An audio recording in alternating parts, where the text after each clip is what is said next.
Good morning, or depending on when you're watching this, good afternoon, good evening, or good night. My name's Ross, and as always told, out of Voice Radio. So today, we're going to be looking at another one of the cards that will shortly be coming out in Dark Order. Well, that's Dark Order over in Japan. This is going to be in our February set, because our November set is, of course, Lost Thunder. So today, let's have a look at a rather large panda. That's right, ladies and gentlemen. It's Pangoro. It has been revealed over on the official Japanese website. It has been translated by the lovely David Hochmann. And who doesn't love a big fighting panda? I quite like a big fighting panda.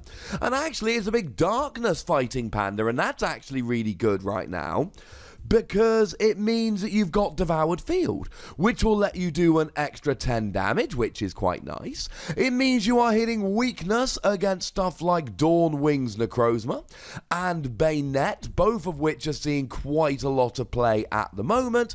And it means that when it comes out, you're going to be able to take advantage of Black Market Prism Star, which is a great little stadium if you've got Pangoro, which is, of course, a darkness Pokemon, and you attach a darkness energy, you don't give up a prize when it gets KO'd.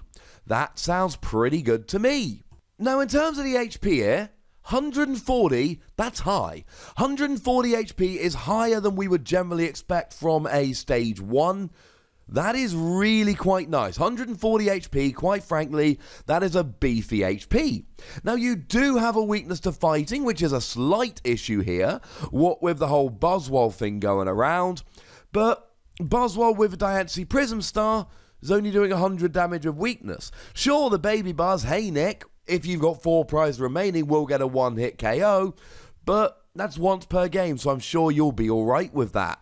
Resistance to Psychic is good because it means something like Garbodor is just going to take ages to actually get up to KOing you. So, in your face Garbodor.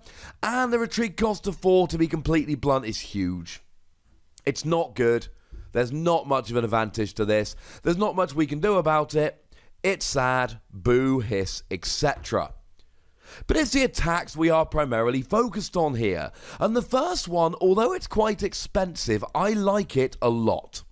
Darkness, double colorless energy, 60 damage. Your opponent discards 2 cards from their hand. Now, this is really quite good. This is great disruption. We often see players using stuff like Orangaroo at the moment, which means they're drawing until they've got 3 cards in hand. If they've got 3 cards in hand and you make them discard 2 of them, that's probably not going to end well for them. And sure, maybe they've got a Cynthia in hand so they can discard the other 2 cards, but this is the kind of thing where I'd ask you to do a bit of an experiment. Next time you're playing the Pokemon trading card game, in the middle of a game, I want you to just have a look at your hand. And imagine you had to discard 2 cards from your hand, and I want you to see how often you would be totally okay with discarding 2 cards from your hand. Honestly, ladies and gentlemen, I think this is really, really cool. And I think this is going to really, really disrupt people. Now, I could be wrong, of course. There's no guarantee that this is the case. But I feel pretty confident that this is actually going to be an incredibly disruptive attack. And of course, you don't just have to rely on a little bit of luck here, because we've got Judge that gives your opponent a hand of 4 cards. And we've got Marshadow, which gives your opponent a hand of 4 cards. Either of which, along with a Pangoro, puts your opponent down to a 2-card hand. And if you put them to a 4-card hand, what are the chances they're actually going to have 2 cards out of those 4 they're willing to discard? I mean, what happens if they have an Ultra Ball? Okay, they might be able to go, well, I'm going to use that Ultra Ball to get a Tapu Lele in order to go and get myself a supporter. Or maybe an Orangaroo, or maybe a Makago. The thing is, they've got 3 cards in hand after they've drawn for their turn. They had 4, you made them discard 2, they drew 1 at the beginning of the turn, they got a 3-card hand. So if they save the Ultra Ball, that means that out of the 4 cards that they had after the Judge, plus the one they drew for their turn, they've got to discard all of them.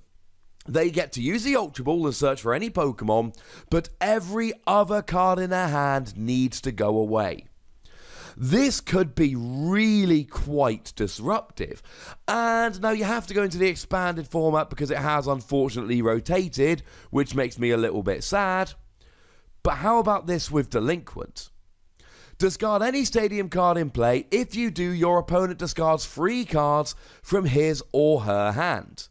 Well, if they've got a hand of 5 here, Delinquent, Pangoro, they now have a hand of 0. And let's not forget that Marshadow is a Pokemon you put on the bench. Marshadow, Delinquent, Pangoro, 0 cards in hand. Literally 0 cards in hand. And then they're just in top deck mode. I like this. And in Expanded, you've got Dark Patch, which is really important, because as much as this is a really good disruptive attack, I am fully aware of the fact that it's for a Darkness and 2 colourless energy. Now, you can use double colourless energy here, and that's very nice, but in Standard, you will be struggling to get that extra energy. In Expanded, you've got Dark Patch, job's a good one.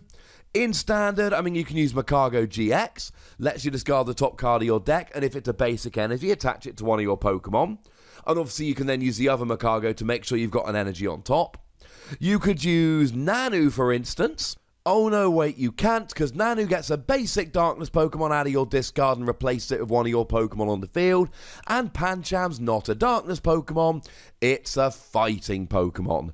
Boo! I mean, maybe you use something like Darkrai Prism Star with an energy switch? You kind of see where this is going, right? This is not an ideal situation. In Expanded, when you add in Delinquent and Dark Patch, I think we've got a really, really good option here for just completely wrecking your opponent's hand. I would ask you to keep this in mind in the Expanded format. It amuses me. I think it could be a lot of fun. In Standard, I worry it's just a turn too slow. As for the second attack, Darkness double colourless, 170 damage, and Pangoro, your Pokemon, is confused. I mean, damage-wise here, we are golden. 170 is already enough to one-hit KO a Tapu Lele, then you add a Choice Band, you're up to 200, and that will get a whole bunch of stuff like Espeon, or Lycanroc. But what's really annoying at the moment is that 2 of the most relevant 200 HP Pokemon are Sylveon, that has 200 HP but a resistance to darkness, and the soon-to-be released Alola Ninetales, which has 200 HP and a resistance to, darkness. So that's a little bit of a pain from both of their point of view, but it can't be helped. It's still very nice. And then, of course, you add a Shrine of Punishment.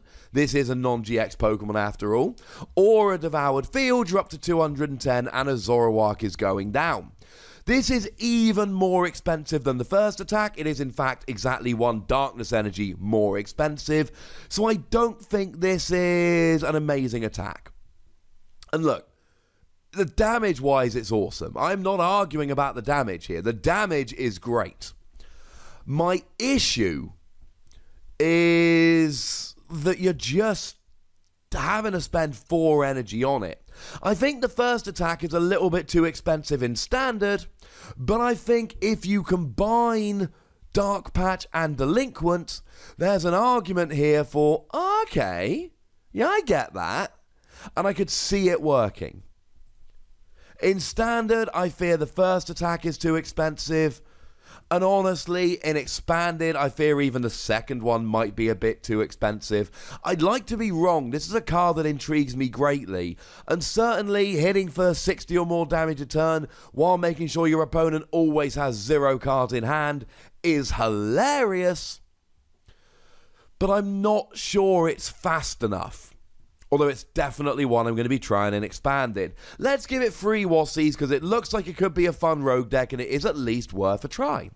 But whether you agree or disagree with my assessment of it as a free Wassie card, I would suggest you head on over to the comment section and tell me exactly what you think. Go nuts, ladies and gentlemen, but do remember the very important rule. Be nice. Make sure you like this video, subscribe to this channel, follow me on Twitter at the Wassie, and Twitch for some live action at twitch.tv/TheWassie. patreon.com/PTCGRadio.